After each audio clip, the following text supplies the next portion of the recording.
Good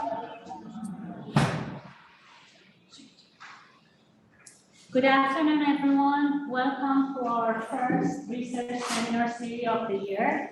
My name is Tamara Solati. I'm the new Associate Dean of Research and Innovation. I am very excited to have the seminar series started, and very grateful to Hamish to be the first one to start our presentations. It's my great pleasure to introduce Dr. Hamish Van der Ven. Dr. Van der Ven received his PhD in political science from University of Toronto in 2016. He then took a postdoc position at Yale University before joining the School of Environment at McGill University in 2017. He joined our Department of Wood Science in July 2021 as an assistant professor. His research focuses on the factors that drive businesses to become more sustainable. He's written extensively on topics related to environmental standards, certifications, and labels, including a 2019 monograph from Oxford University Press entitled Beyond Greenwash. He's the recipient of the Oren Young Award for the Early Career Scholarship and a member of the United Nations Forum on Sustainability Standards. Hamish is currently the PI of a shared Insight Development Grant, and his presentation today is related to his research grant. So please join me in welcoming Hamish.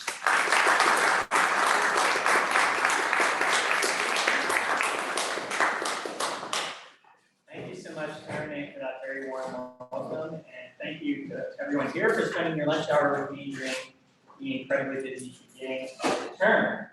So lots of familiar faces in the room.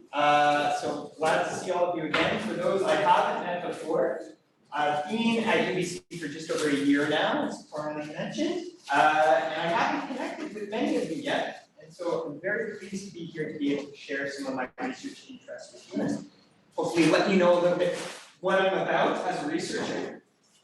So as one does with these types of presentations, I felt a strong dilemma about what kind of research I was going to present today. You present the established research agenda that you're confident in, that you've published, that you can talk fluently about, or do you talk about what's new and what's exciting to you and what you're working on at the moment?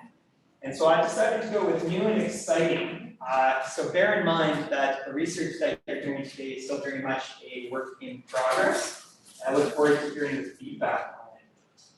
So as Tarani mentioned, this is part of a SSHRC Insight Development Grant on collectivism, and specifically how online activism affects business behavior. Does it get businesses to do things differently?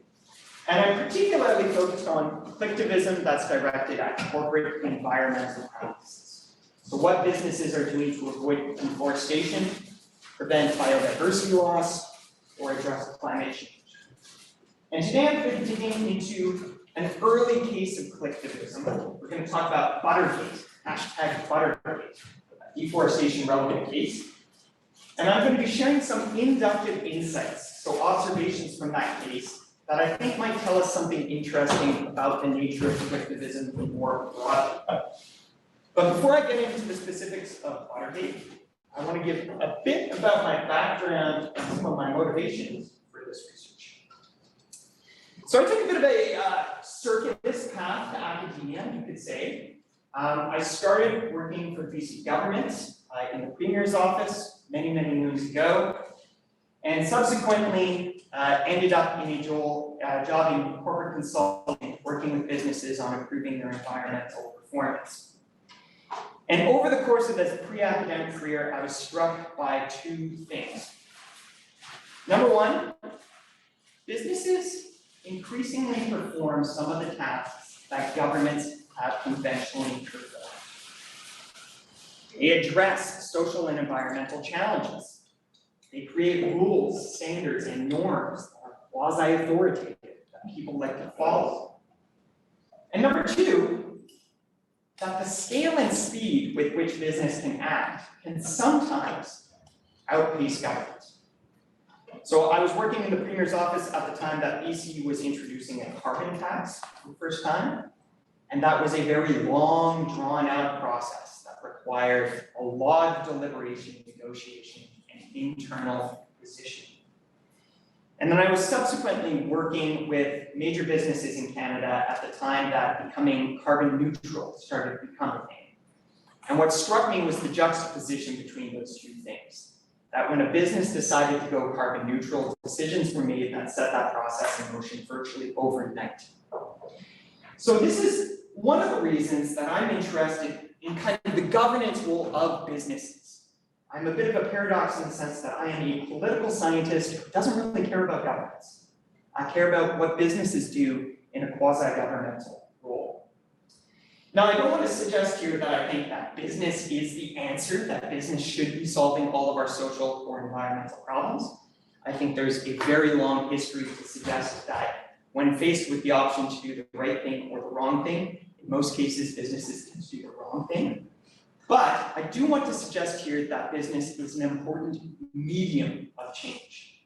That we should think about business and business activity as a way to get things done. And that we should be directing as much efforts towards convincing businesses to act responsibly as we should be directing governments to act responsibly as well. Now let me just give you a few facts why I think business sustainability in particular matters.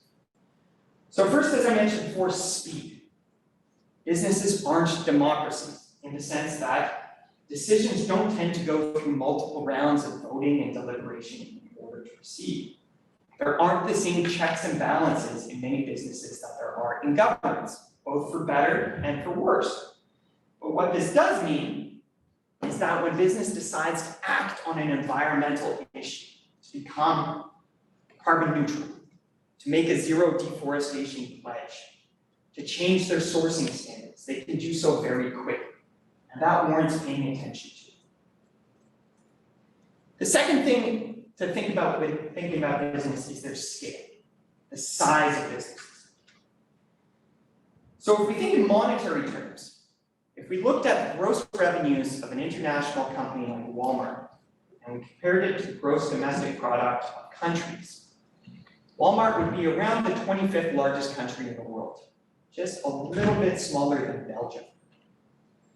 So what that translates into is a lot of economic power. The fact that Walmart spends a lot of money and buys a lot of things. And that creates a real power dynamic within Walmart's supply chain. Walmart has a lot of authority to ask its suppliers to produce the goods that it buys in a certain way, conforming to certain social or environmental standards.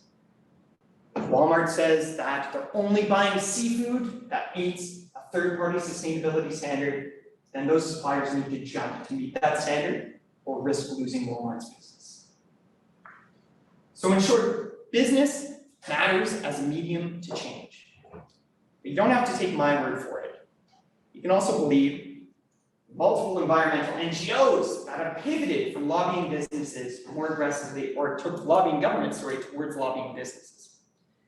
So this is a quote from a Globe and Mail article by Terry Butts, who was the CEO of WWF Canada at the time. And he was talking about trying to improve the sustainability of crops like sugarcane and aluminum production. And Butts says something like, we could spend 25 years lobbying 50 governments around the world to change the way they produce these commodities. Or we could have one conversation with the executive team at Coca-Cola and the entire supply chain changes overnight. And then, this is my favorite quote. He says, Coke is literally more important when it comes to sustainability than the United Nations. And so this is a very, I think, succinct statement of the extent to which business is seen as a medium of change. So if we believe that business is important, then there's a few overarching research questions that follow, and these are really the core of my research agenda. So first, what role can businesses play in addressing sustainability challenges like climate change, deforestation, and biodiversity loss? What menu of options that are out there for businesses to do. Second, what motivates businesses to take sustainability seriously? We know that business is important. How do we get them to do the right thing? That's what we're going to talk about. And then third, this kind of question of whether it matters. So under what conditions are business actions likely to be effective? When are we going to see actual discernible social or environmental impacts that coincide with business taking action? Previously, I've identified or I've addressed these questions in a few different kind of empirical areas. My bread and butter really to this point has been eco-labels, sustainability standards, certifications, things that we see on packages that communicate to consumers that a product is environmentally preferable. I've also focused a bit on stakeholder engagement, looking at when businesses talk to their stakeholders, whether those stakeholders are influential in changing the way that a business operates. And just recently, I actually published a piece on sustainability standards and stakeholder engagement in global environmental change. And then third, I've looked at this question of government and business interactions. So if we believe that business is playing an increasing role in addressing sustainability challenges, what does that mean for the traditional authority of governments? Is business substituting for government action? Is government on the sidelines because business is taking the lead on some issues? Or are the two complementary? Do we see business and governments collaborating with each other in a way that might actually lead to greater impacts and outcomes? But I want to circle back to that middle question about what motivates business, since I think it's at the core of my talk today. Why is it that businesses go green in particular, take environmental actions? So I think this is an important question, especially within the Faculty of Forestry, where we're interested in things like, why would consumers or companies start to buy into the bioeconomy? Why would they start to pivot away from plastics and towards bio-based products? Or why is it that businesses start to take their conservation commitments more seriously? Basically, I think there's two main forces that pull business to take sustainability seriously and to go green in particular. And those are external forces and internal forces. Things that happen outside a company and things that happen within that company. And within those internal and external categories, we also have incentives or carrots, and we have pressures or sticks, negative incentives. So let's take a look at some of both that maybe account for why businesses like it. Let's talk about some of the external incentives that exist for businesses right off the bat. So this is a graph that shows on the x-axis time, and on the y-axis it's showing the assets in trillions of dollars that are invested into ESG funds, or environmental, social, and governance funds. These are investment pools that go specifically to companies that meet a certain threshold of environmental, social, and governance performance. The important observation here is that there's currently $31 trillion in assets under management within ESG funds. To put that in perspective, that is the same as the annual GDP of the USA and China combined. And analysts expect that by 2050, that figure will be closer to around 51 trillion. So why would companies choose to take sustainability seriously? Well, for one, because there's money, there's capital, there's investment. Positioning yourself as a green company is a great way to attract pools of investors through these large ESG funds. But there's also a market-based incentive here as well. The demand for quote-unquote green products has been rising year over year for at least the last 10 years now.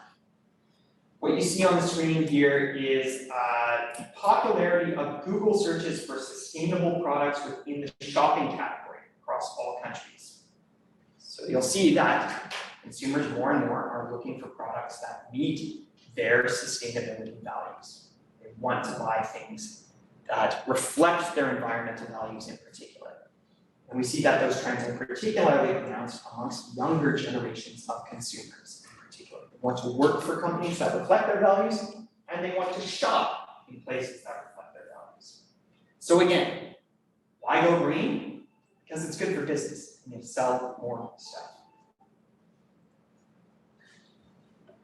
Within the internal pressure side, I don't think quite enough attention has been directed towards the role of the CEO and how important a CEO's values can be in pushing the direction a company travels in.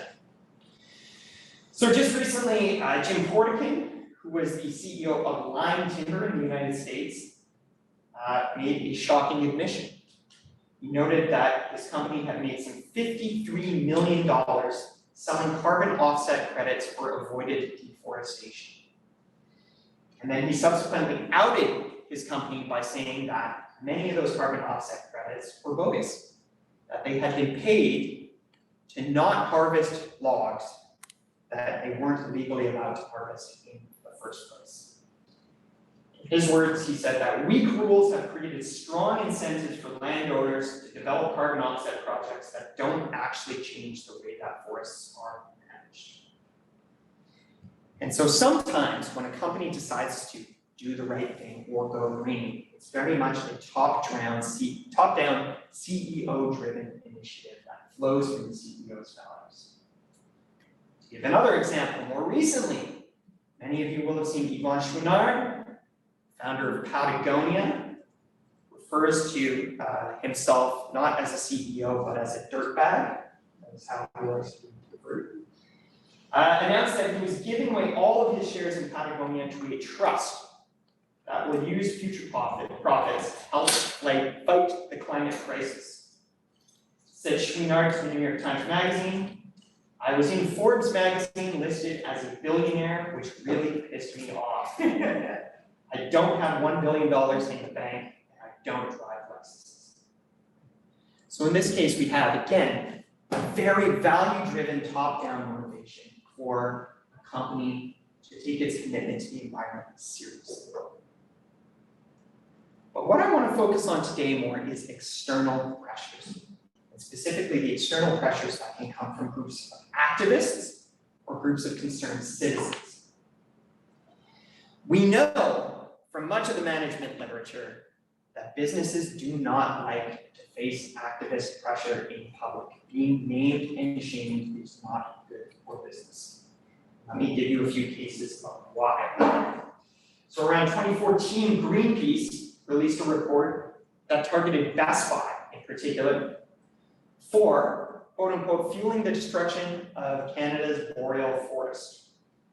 They said that Best Buy was buying paper from Resolute Forest Products, and Greenpeace had a very adversarial relationship with Resolute, and they campaigned very hard for Best Buy to terminate its relationship, its paper buying relationship with Resolute Products, which Best Buy agreed to do subsequently 2 weeks after this campaign was launched.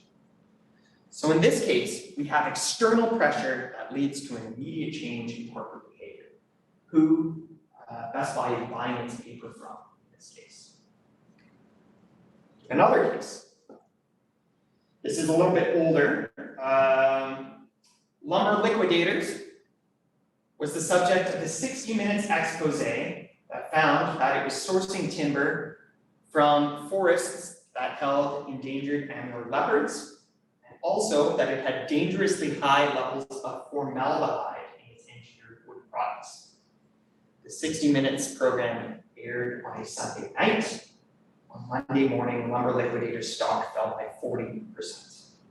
So this is a huge impact.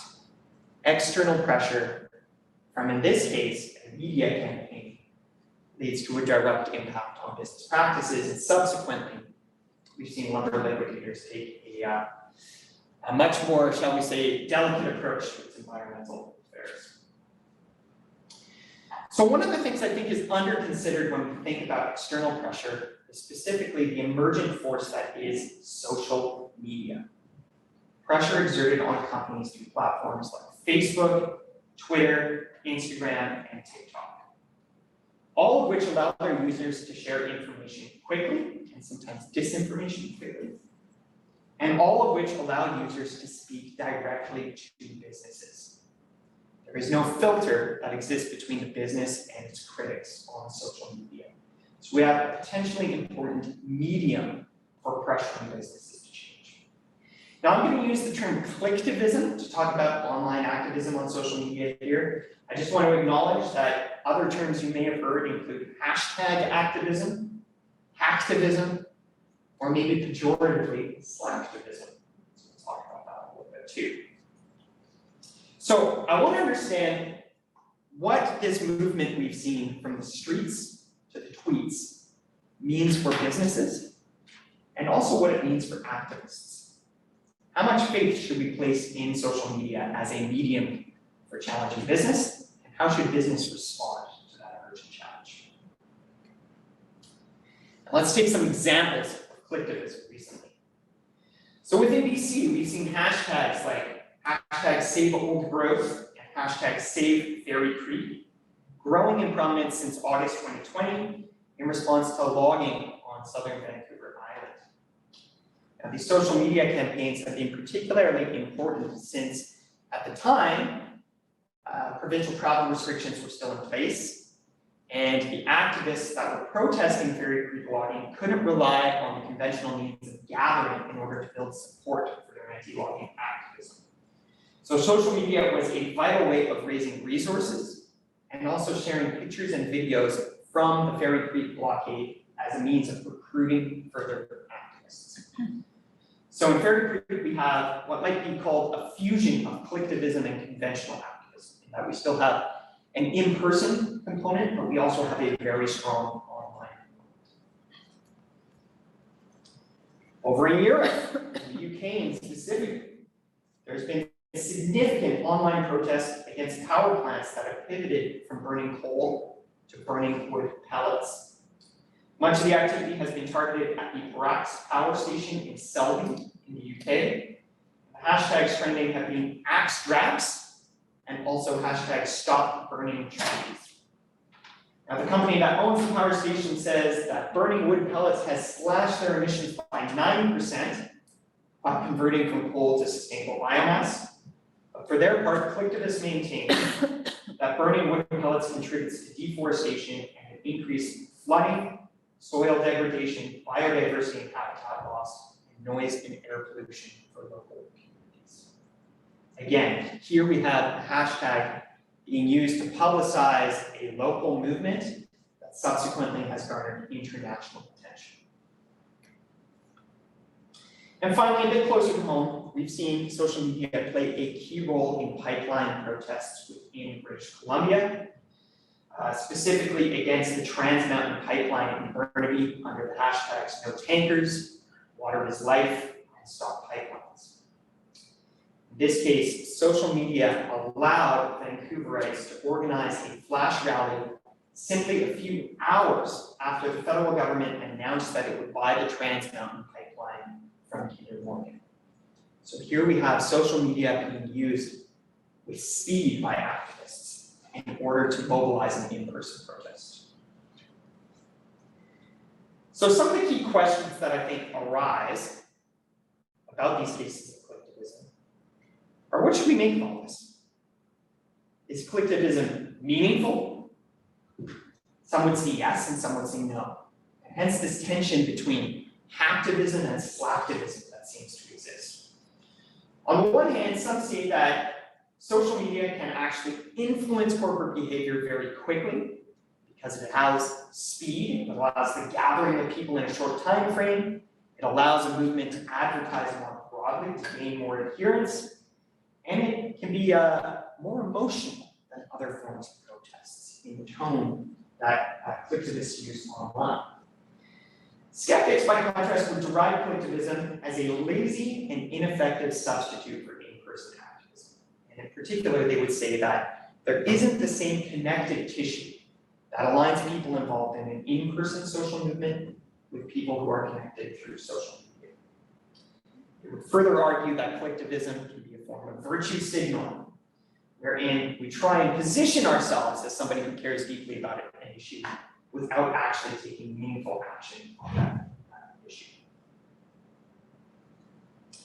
Another key question: when will business respond to collectivism? Are there certain conditions under which business is more likely to take collectivism seriously? If it's coupled with conventional protests, if it gets coverage in the national media, if it contains references to a particular hot button issue of the day, if collectivism contains links or pictures, if it ties into an existing social movement. So there's this broader question about if collectivism does have some kind of effect on business behavior, when, and what kind of variables would we look for? And then finally, if business does respond to collectivism, what is the nature of that response? Is it superficial? Is it PR? Or is it something more meaningful that might actually have a durable impact on business behavior? So these are the kinds of questions I want to try and get into in this project. Just to note quickly that this literature on collectivism is very nascent, and it tends to straddle management, sociology, and political science as well too. And I think within each of these literatures, there are blind spots. So from the management side, the business scholars have been more focused on things that businesses do, and how they are perceived online. So when we have a company make a zero deforestation pledge, we see a lot of business analysis on, was it well received on social media? How can we use sentiment analysis to understand whether that move is well received? To the extent that the management literature considers how social movements impact business, or how collectivism impacts business, a lot of the focus has been on stock price as the dependent variable. So does stock price go up or down in response to a movement? There's less consideration for whether business action actually meaningfully changes. Sociology tends to be a lot more focused on the collectivist movements themselves, but is less focused on response to those movements, whether they achieve what they set out to achieve, and more on how they differ or are similar to conventional social movements. Are these two things that are of a kind? So they tend to focus on movement characteristics more than outcomes. And finally, political science does tell us about outcomes, but it tells us about outcomes for governments primarily. Does collectivism change how governments operate? Do new policies get introduced in response to collectivism? So business is missing from the analysis. So where I hope this research comes in is in a sweet spot between those literatures. That's talking about effects on business specifically as a result of collectivism. Now for insight into collectivism, we're doing a pilot case here on an issue called Buttergate. By show of hands, how many people have heard of Buttergate? Awesome. Okay, so for those of you who haven't, Buttergate emerged in early 2021 when social media users observed that their butter was not getting quite as soft at room temperature as it had previously. Subsequently, a hypothesis emerged on social media that the cause of butter staying hard was that dairy farmers were using palm oil derivatives, palm fats, in growing measure to feed their cattle, and that palm fat was changing the palmitic acid content of milk. And by changing the palmitic acid content, butter was supposed to be harder and more brittle. So the theory goes, it's mid-pandemic, Canadians are stuck at home, everybody's cooking more, demand for butter increases, dairy farmers go, oh no, we need to make more butter, feed the cows more palm fats, subsequently butter changes to become more hard and brittle as a result. Now in the process too, dairy farmers are accused of contributing to deforestation and biodiversity loss in Southeast Asia. We know that oil palm, the primary crop used to manufacture these palm fats, has a very spotty track record for deforestation in Southeast Asia. It's a very hard crop to farm as well too. So Buttergate emerges. This is the timeline. December 29th, 2020, Professor Sylvain Charlebois from Dalhousie University posts an innocuous question on Twitter. Is it me? Or is butter now harder now at room temperature? The question dies. Probably because you posted on December 29th at 6 in the morning. Nobody is paying attention to Twitter over the holidays.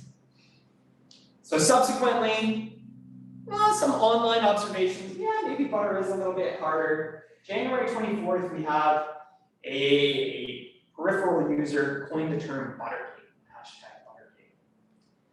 Subsequently, on February 5th, Calgary-based food columnist and chef Julie Van Rosendahl asked the same question.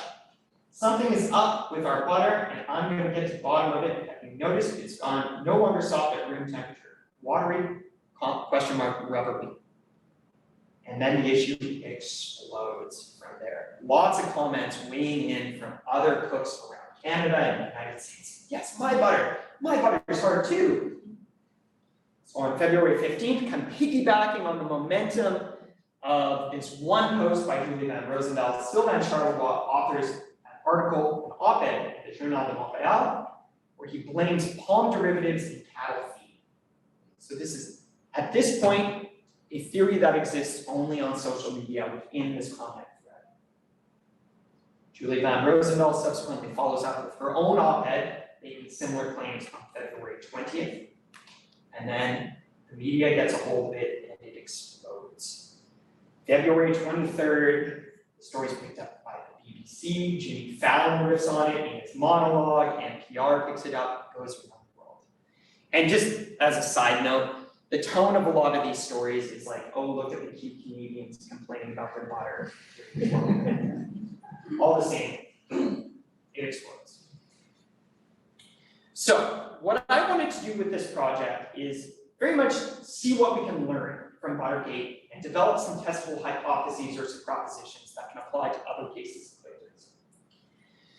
So I started by procuring an original data set of 2,500 tweets containing the hashtag Buttergate. This is basically all the Twitter activity for Buttergate within 1 year's time. Over this past summer, I've been doing key informant interviews with the key architects of Buttergate, so Sylvain Charlevoix, Julie Van Rosendahl, also people on the industry side, dairy farmers, veterinarians, industry association reps, and environmental activists, people who are coming at this issue from multiple perspectives. Now, the approach here was abductive in the sense that I had some sense of the types of variables I wanted to ask about that informed my interview questions, but also the primary goal here is to learn from observation and to propose new hypotheses based on what the evidence in the interviews and tweets suggest. So again, trying to propose some testable propositions that apply more broadly. So some of the variables of interest. Is collectivism centralized or decentralized? By which I mean, when we talk about collectivism, is it a bunch of strangers on the internet who all have the same idea and gather together to really bring that idea to prominence? Or are we talking about a handful of people that are really in charge of launching a movement? So how centralized or decentralized is collectivism? How unitary are the demands imposed by collectivists? Is there a clear ask? Is there an agenda for business? Is there one thing to change? Or is it a bit more diverse and fluid? What's the role of the conventional media? Newspapers, print media? Does collectivism need conventional media to succeed and be influential? Or is it influential on its own? Does it matter if the claims are true? Does scientific credibility matter? Or is collectivism equally effective when it's unsubstantiated? How much does it matter if collectivism poses a risk to a business's bottom line, if it's a material threat? Is that more likely to make business take it seriously? And then finally, what is the nature of the response from industry? Is it superficial? Is it PR? Or is it something more substantial? So I want to take you through the propositions. So these are the preliminary findings from this case. So proposition 1. I found that collectivism will lead to rapid, but ultimately superficial responses from industry targets. I'll tell you how this played out. In Buttergate, the dairy industry very much adopted a ride out the storm kind of approach. Initially, when it started to break on social media, February 11th, they said, butter's not getting harder, it's February in Canada and your house is cold. And they subsequently posted an instructional video of how to warm up your butter appropriately. So this is the dairy industry shaking its head in confusion. But once they realized the issue wasn't going away, they subsequently took some further actions to demonstrate that they were at least taking it seriously. So February 25th, they launched a working group to investigate butter hardness, perform more research on butter hardness, and the Dairy Farmers of Canada, the predominant kind of national industry group of dairy farmers, asks its members to look for alternatives to palm fats. Now this is a bit of a superficial ask, since there are no real alternatives to palm fats that come in at the same price point. So there's no real alternative for dairy farmers, but also it's not telling its farmers to stop using palm fats. It's politely asking them to do so. And the Dairy Farmers of Canada really has no authority to tell them what they can and cannot use. We get somewhat more substantive action through the Producteurs du lait de Québec, which asks its members to outright stop using palm fat supplements, which sounds like progress and a big goal, but only about 20% of Quebec dairy farmers were using palm fats in the first place, and much less frequently than other dairy farmers in other regions. So, a year later, Dairy Farmers Expert Working Group concludes we cannot conclude that any perceived increase in the hardness of butter is solely attributed to palm-derived feed supplements, and nothing really changes in terms of sales. Butter sales remain exactly where they were. Usage of palm fat supplements remains mostly what it was, although it's declined a little bit, largely because it's become much more expensive to ship palm fats to Canada. But no real meaningful change based on Dairy Farmers of Canada's action. So what we have here is a largely superficial response. Appoint a working group, investigate, make some token voluntary actions, but nothing substantive has changed for the Dairy Farmers of Canada. When I asked the representative from Greenpeace about his perspective of the response, he was more blunt. It was crap, really weak. Eventually, they set up a committee to investigate it, a really classic corporate response to an issue, sweep it under the rug and make it go away. They threw up a few red herrings, but were unwilling to engage in fundamental underlying issues that are driving unsustainability in their sector. When I asked industry people, why not something a bit more substantive? There were two answers really that came up. The first is that it's Twitter and it will go away. To give some background, in 2013, conversation topics trended on Twitter for an average of 17 and a half hours. By 2016, that number had dwindled to 11.6 hours. This is from Johan Hari's work, Stolen Focus, by the way, which suggests that collectively, people on social media are paying attention to emergent topics for less and less time with every advancing year. So why wait it out and do nothing? Because the internet will turn to something new very quickly. The second response was that, well, one of the architects of Buttergate, Sylvain Charlebois, has a long established history of animosity with the dairy industry.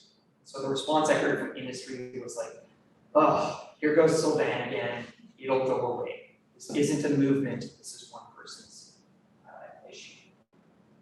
Which is somewhat substantiated. So Proposition 2, a handful of activists can launch a far-reaching collectivist campaign. So Professor Charlebois posted the initial query on December 29th. Subsequently, Julie Van Rosendahl with her post on February 5th, and their op-eds that followed those posts really led to a movement that was orchestrated by two people who were quoted in subsequently every journalistic piece of coverage that emerged from this issue. They all either interviewed Sylvain Charlevoix and Julie Van Rosenthal. So in this case, we had two influencers, I guess we could say, collectivists that were very well connected within the Canadian media and used those ties to really get the issue of Buttergate into the mainstream media. So we tend to think about social media as being this decentralized public forum, but in this case, the evidence clearly suggests that it's a lot more centralized than it is, that there were really two people who advanced this issue to prominence. And again, just to back this up, some research at Pew that suggests that 80% of all content on Twitter comes from the top 10% of Twitter users within the United States. So we could think of Twitter as being this equal kind of public forum. In actuality, there's a handful of people who produce the majority of content on Twitter. I'm aware that I'm running short of time, so I'm going to speed up a little bit here. Okay, proposition 3, issues that arrive on social media will present a far more diverse, overlapping, and contradictory demand on industry than issues that arise through coordinated efforts. So, Buttergate began as an issue about butter quality, butter hardness. And subsequently, over time, it evolved to become about other issues. So then it became about deforestation and biodiversity loss through palm fronds. And then it pivoted towards transparency in the dairy industry or supply management, finally into a conversation about the merits of animal agriculture writ large. So I think what we see in Buttergate is this phenomenon called tweet jacking, where an issue starts in one place, butter quality, and subsequently other Twitter users append their own issues onto that issue, and we have a wholesale kind of transformation in what the issue is that's at stake.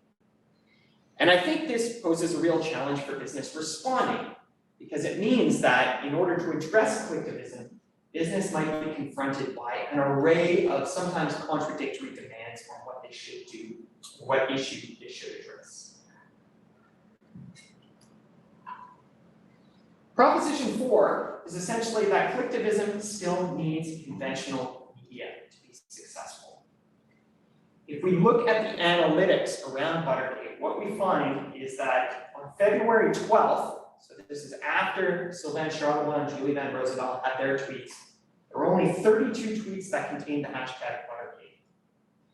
The issue hits prominence around February 15th through 21st, where that number goes up to 645 tweets following publication in the Globe and Mail.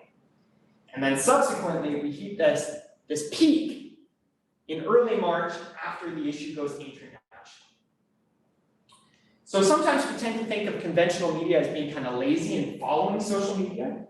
I think what my research suggests is that social media was actually following conventional media here. That Buttergate blew up as an issue only after it had received coverage in mainstream journalistic media outlets. Proposition 5, collectivism can gain attention and get a response from industry even if the claims behind it lack robust evidence.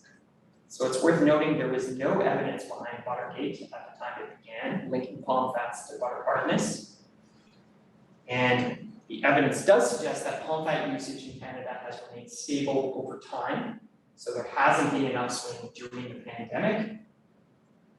And moreover, some of the claims that came in about butter being hard everywhere in Canada don't really align with regional variation in the usage of palm fats in the dairy industry. So it makes no sense that your butter would be harder if you live in a region where palm fats aren't really used. So the scientific merit of this case is questionable. And it comes out in some of the coverage as well, too. The Globe and Mail article contains a quote from a PhD student at the University of Guelph that was taken at the midway point of her dissertation research, subsequently said that her research found the exact opposite of what Buttergate indicated, that palm fats aren't connected in a meaningful way to butter hardness. So the moral seems to be here that there's a dark side to social media in that misinformation or half-truths can be just as effective in changing business behavior as scientifically credible information. Sorry, I'm picking up the pace here to get True.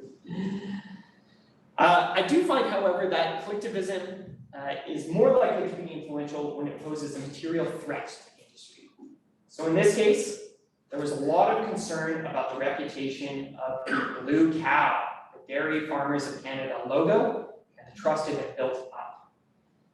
Dairy industry affiliates were worried about consumer trust, were worried about government banning palm supplements entirely, and they were facing a rising threat from plant-based alternatives. Oh. So this combination of factors may have led the dairy industry to at least take some superficial response to Watergate, because they saw it as a threat to their core business. And finally, interestingly, collectivism created an environment in which both sides seemed to have the perception that they won the day, that they've come out on top. If you talk to the primary architects of Watergate, they hailed this as a massive victory. So Sylvain Charlebois said, industry never had to face a huge public outcry before. They set up a committee, stopped the halt of practice. It was a miracle. Julie Van Roosevelt said something similar. She said, it was huge, right? The actions that the dairy farmers of Canada took.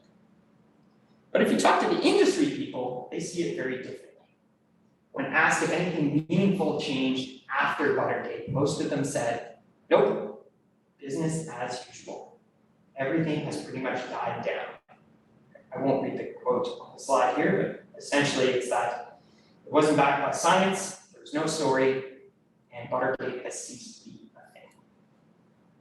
So it's interesting that collectivism has this aura of effectiveness for both sides, even when the evidence seems to suggest that largely the status quo has continued. So what does this research imply for activists? Well, that just a handful of people can potentially launch a far-reaching collectivist campaign. That to be effective, the asks should be as clear and targeted as possible to prevent confusion and tweet jacking. That getting some kind of coverage in conventional media remains integral to influence. That you do not need to have the full weight of science behind you in order to launch a successful collectivist campaign. And that you should target businesses where it hurts most, something that will affect their bottom line. And make sure that you're persistent and follow up once the Twitter storm subsides. For businesses, this research seems to suggest that riding out the storm is the best approach, hoping it will die off over time on Twitter. You want to, as much as possible, identify who the primary collectivists are, and whether they have an agenda as a way of discrediting the movement. You want to offer a counter-narrative through conventional media. And you want to make sure that if you do take action, it's to address the manageable demands and not the unrealistic ones, by responding with strategies that might imply action, but actually lack material costs. So sorry for speeding up. I just want to touch quickly on the next steps of this research. So we are going to be taking some of the propositions developed in this case and testing them across other issue areas. For that, I rely on my brilliant MSc students, Diego, Corey, and Raul Yalner, back of the screen, back of the room, who will be working in the forest sector and energy sector, looking at collectivist campaigns in both. We're also going to be doing some cross-sectoral quantitative work to understand what kinds of social media posts are more likely to be shared widely. So what is the attributes of effective collectivism? And then finally, more broadly, I have some brilliant PhD students, Viola, if he's in the room right now, who are going to be exploring the broader connection between the internet and environmental conservation. And so with that, I apologize for running a bit long, and I'll leave some time for Q&A. Thanks very much.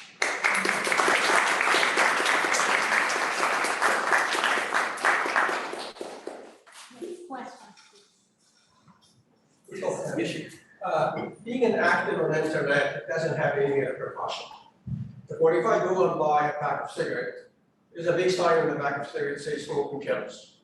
What I think we should have on the internet, every time I go there, should be a label saying this information could be right, could be wrong, then people need a warning. Because actually, industry could be thrown, lives could be thrown because of this. there's no repercussion, I could just go and flip. Yeah, I mean, that's a really great point, Mr. Reed. I mean, I think a case like this is really tricky, right? In the sense that there was no information, and there still is no information to suggest that dairy farmers were increasing the usage of palm fats during the pandemic and that butter hardness changed as a result, right? So on the one hand, you can say this is a completely unsubstantiated allegation. On the other hand, you could say, well, we do know that there is an observed relationship between the usage of palm fats and palm oil derivatives and deforestation and biodiversity loss. So you can be legitimately upset that maybe it's being used in dairy cattle feed, even if you don't know what the effects of using those palm products are here. So it's a tough one in the sense that I think Watergate only blew up because of this kind of hypothetical, turns out to be unsubstantiated relationship, but at the same time, it brought to light this kind of broader challenge, I guess, for the dairy industry, thinking about how they source palm fats writ large, and what the role of the dairy industry is in deforestation and biodiversity loss of product too. But for what it's worth, I agree wholeheartedly. It would be great if that label existed. I just don't know how you would implement it. Yes. Hi, I'm coming here from the media studies realm, so glad to see this research in action. I was wondering if you observed any activists that tried to respond to any industry malinformation or irrelevant information when trying to promote their agenda, or if they just tried to keep to the terms of their own argument as they set out, and if either method was more effective. Yeah. To be honest, the responses to industry counter narratives were pretty few and far between. I think in generally, and again, this would be a good hypothesis to test, is that with these issues, collectivists tend to engage very briefly on one issue and subsequently move on to something else entirely. So we don't see a lot of back and forth happening between industry and collectivists. Largely, they're talking past each other. And also, I would further add that people tend to be siloed within particular kind of issue area camps, right? So you have, on this topic, the butter quality people weren't really talking to the vegans who were concerned about animal agriculture at large, because they were just two different communities, that are talking within their respective echo chambers. I have a question. Hamish, thank you very much for the great presentation you had. The topic was really interesting, and also everything you explained about the case. When I was listening to your findings, my question was, how generalized can we make the findings? And then at the end, I saw that you try to have some conclusions from the case. So my question is, when you look at just one case of one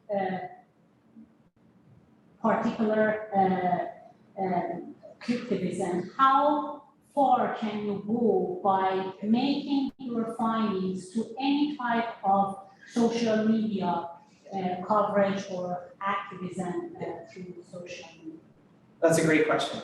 Yeah, so the positioning of this paper is very much, this is a hypothesis building paper, right? So yeah, I want to put a caveat on all the conclusions that these are conclusions as applied to this case. The goal here is to take what we learned from Buttergate and then test it more broadly within other issues or issues of collectivism and also within other sectors as well, to see what kind of stuff holds and what doesn't. And so that's very much the next step of the research agenda. Yeah. Any other questions for Hamish? Thank you very much for attending the seminar today. My sincere thank you, Hamish, he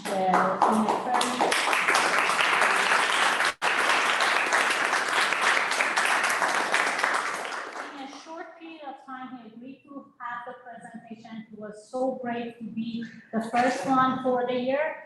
I thank you, all of you. Please help yourself to the lunch that's available in the back before you leave the room. We will have another one next month, and our research seminar series will continue throughout the year. In the fall, we will have 3. So one will be in October, then November. When starting the new year, we will have alternate seminar series between research seminar series and teaching and learning. And I invite all of you to please attend our research seminar series in the future. Thank you all.